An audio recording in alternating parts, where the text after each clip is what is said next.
Hello, hello. Welcome to Your Home by Design, the podcast where we talk all about our homes and how they affect our health and well-being. Some episodes we delve deep into the research and some we just chat. I'm Nico, an interior designer and researcher passionate about bringing forward the findings so that you can improve your lifestyle and well-being. Grateful to have you. Let's do this. Welcome to today's podcast. In today's podcast, we're going to talk about having overnight guests and the effects it has on not just your home, but your life. What happens before they arrive, while they're there, and after they leave. We'll go over a crucial list of must-dos when having overnight guests, from planning ahead to wrapping it up. If you're someone who regularly has or is going to have overnight guests, well, it's quite an ordeal, and this episode is for you. So, if you like to entertain, and you find that you often have overnight guests, you have friends or family that, maybe live out of town that come and stay with you, and they come and stay for several nights. Well, I like to break it down into two categories: minor guests and major guests. And the reason I do this is I think it's important to know how it could impact your day-to-day living while they're there. And the reason I think it's important is for a sense of control while you're sharing your spaces. If we have a grasp and an understanding of how it impacts us and potentially play out, then it will be much more enjoyable. So if you're someone who struggles with, say, anxiety around routine disruption, or if you're particular about your stuff, then it allows you to recognize this and come up with a plan on how you're going to deal with it when things arise. So for myself, I can be somewhat particular. So if you're a guest in my home, you will probably see me straighten out your shoes at the front door on the regular. So a minor house guest might stay for, say, 1 to 2 nights. Perhaps it's a stopover on their way to somewhere else or just a quick visit, whereas a major guest would stay from 2 to 5 nights. And it could be part of their holiday or they're just coming to spend time with you. But I think anything beyond a week is more of an extreme guest, which we won't get into today. But now, when I say minor and major, I'm not saying it in a negative way per se. But by using these terms, you can identify on what scale they can potentially disrupt your home and your life. Before we get into this, I want you to know that I personally am a huge proponent of house guests. I think it's amazing to be able to host overnight guests and to do it well. And I know that when we get clear on how to do this to suit our lifestyle and our personalities, it can significantly improve our overall happiness, and it can absolutely enrich our life. Studies suggest that social interactions can actually reduce stress and improve our overall well-being. It can also increase immunity, so you can fight off certain diseases better. And it can reduce the risk of depression. It can also improve brain health and slow cognitive decline as we age. So there are certainly some key benefits to this. But even with all these benefits, let's be real, it doesn't come without upheaval. It can be hard, it can be challenging when you have your usual routines that can go by the wayside if you're not careful. It can be disruptive and it can leave you feeling even a bit resentful, but it doesn't have to. Having guests can be one of the hardest, or it can be one of the most fulfilling things. But the key to enjoyment and getting the benefits is you have to do a few things. You have to prepare, plan, and execute. So after having many house guests myself over the years, I completely understand why when you stay at a hotel, they have a maid come every day. Every day, as long as that little sign isn't on the door, the maid comes. They change the towels and empty the bins. They make the bed, wipe down all the surfaces. They clear dirty dishes away. They launder your clothes, restock the mini fridge, which is amazing, and leave a lovely something on your pillow. And it's to keep the experience going, isn't it? It's to keep that special something going and for you to walk into your room feeling like it's all been taken care of. Isn't that the feeling you want your guests to have? To be taken care of, for it to feel easy, to not feel like a burden. So when you host overnight guests, it should be the same. It should have that same level of care and attention so that you can enjoy it and so that you can set it up to how you want the experience to be, not only for your guests, but for yourself. So for me, I like my house to resemble what it looks like when I don't have guests. Like I want it to feel clean and somewhat clutter-free. And if you have minor house guests, it's a little less amount of work because it's for a shorter amount of time.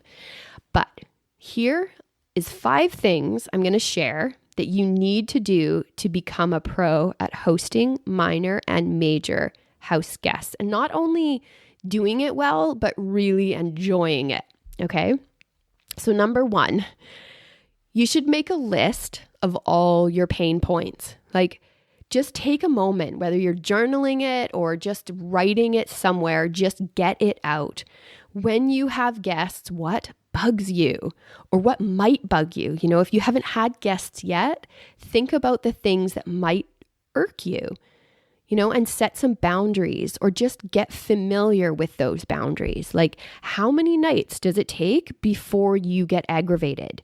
Maybe for you, by the 4th night, you're ready to have your home back.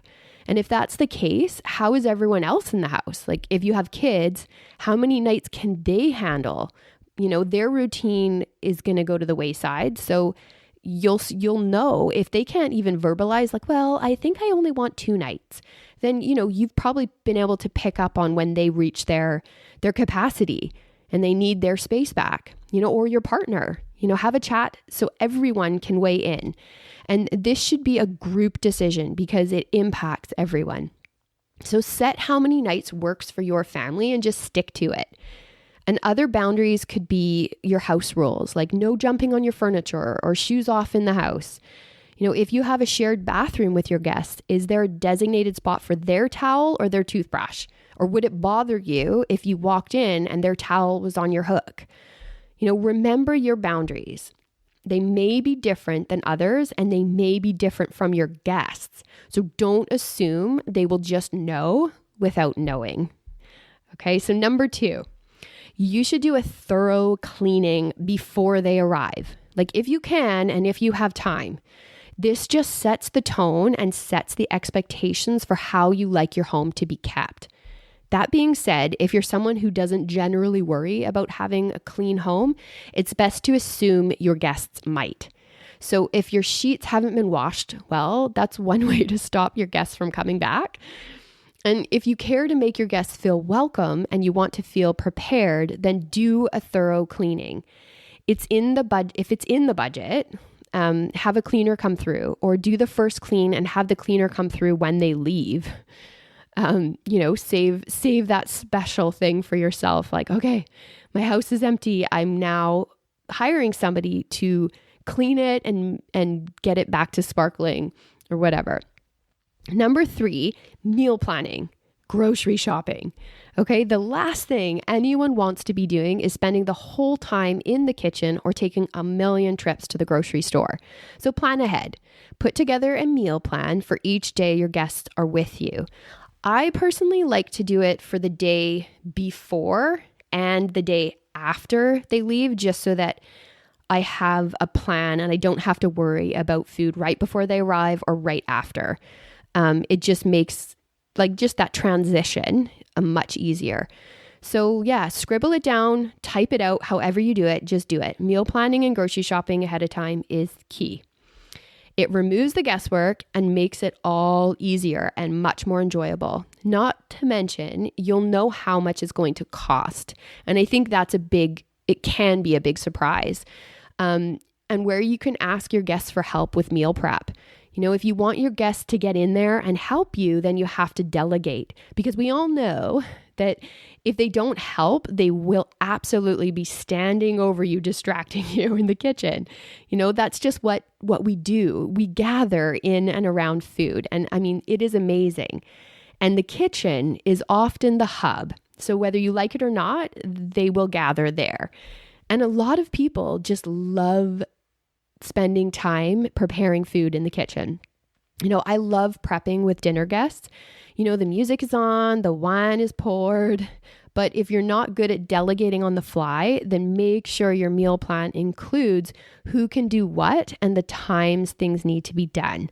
So personally, for large meals like Thanksgiving, I have a detailed timesheet so I can enjoy the day and not stress about what time things need to happen, especially if I get distracted chatting, which does happen, or if someone starts sharing their tried and tested cooking methods, which I do love hearing about, but I can't really do anything about it on the day of. So I usually kindly just say, thank you. Thanks for sharing that. I'm excited to try that next year. And I get back to my trusted timesheet. So yes, timesheets can help depending on the size of the meal and how you need to manage your stress. There's always the option to make some things ahead of time too. So if you're making a dish for your immediate family leading up to your guests arriving, then make double the amount and freeze it. Anything just to alleviate some of that pressure while they're there. And also you can order in. Like ordering in one night it's just a great way to give yourself a break and for your guests to just not have to worry. So, if you feel comfortable, ask your guests to cook one night too. That's an option. So moving on to number 4, get their space ready. You should have a designated spot for your guests, okay? Preferably a bedroom. If your guests are staying in a room that you typically use when they're not there, then make sure to remove some of the clutter, okay? Have a spot in the closet or a few drawers that are just for them, and make sure to let them know where they can put their things, because if you have an empty drawer but you haven't told them that they can use that drawer, they won't even know about it. And of course, it's best to avoid going in and out of their room, because when they're there, they do feel like that's their little space, right? And last thing I'll say on this is make sure those sheets are freshly washed. And think about how to add something special like flowers in a vase or aromatherapy sachets in the drawers. Just find some little way to make it feel more special, whether that's just the freshly washed sheets and the scent of a laundry detergent or aromatherapy. It just adds that little special something. So number 5, have a list of things to do. Okay, like is there a walk you can do around town or a gallery to go check out? Even a pub, could you grab lunch in a special little spot or go on an excursion? It's good to have an idea on what to do if your guest doesn't know the area or doesn't have anything in particular that they want to do. Plus, it is a great way for you to be a tourist in your own backyard. We don't often get the opportunity to do that. So having guests and planning those things is a great time to do. Number 6, okay, plan how to get your home back after they leave. So schedule a time for you to clean your home or get that cleaner in, as I mentioned. In the past, before our guests arrived, I've cleaned our home from top to bottom, and then 3 days later, after they leave, it needs it again. And I didn't have a plan or the time to clean, and I just left it because I was busy trying to get our routines back and everything else. So my focus was elsewhere, and it just doesn't feel good. Remember, the home gets used more when you have guests. So there will be more foot traffic, more movement, more towels, more bedding, more of everything. I think this is one of the most important because it recognizes what you need to take care of yourself. And having a clean home is an important part of that. So I leave you with this today. Here are 3 quotes on having house guests. The first one is by Benjamin Franklin, and he wrote, "Guests, like fish, begin to smell after 3 days." The next one is, "May all who come as guests leave as friends." And the last one is, "It's not what we have in life, but who we have in our life that matters." Thank you for joining.